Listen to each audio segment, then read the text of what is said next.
Now, as a result of the attack on Scarborough, lots of people actually left the town, although many determined to stay on.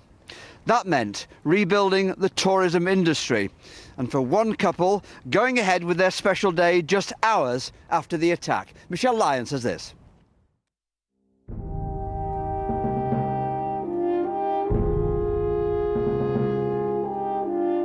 On the day of the bombardment, my mother came here for Holy Communion at 8 o'clock in the morning.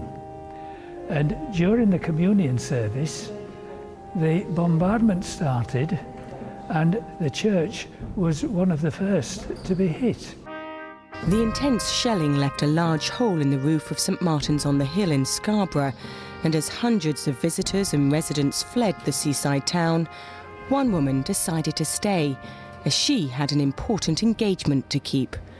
My parents were to be married in the church later on, and after the bombardment she went round and picked up a piece of shrapnel, which we still have, then had a discussion with the vicar, and they decided that the wedding would go ahead.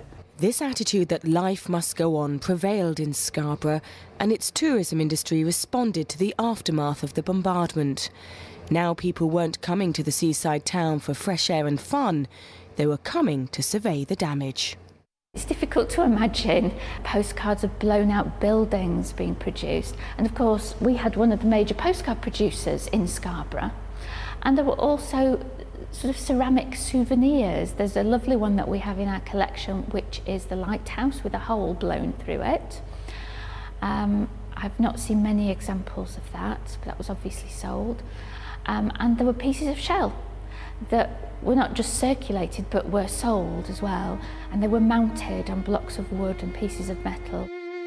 And there's one legacy of the bombardment in Scarborough which is still attracting attention. Number 2 Wycombe Street. It was badly hit.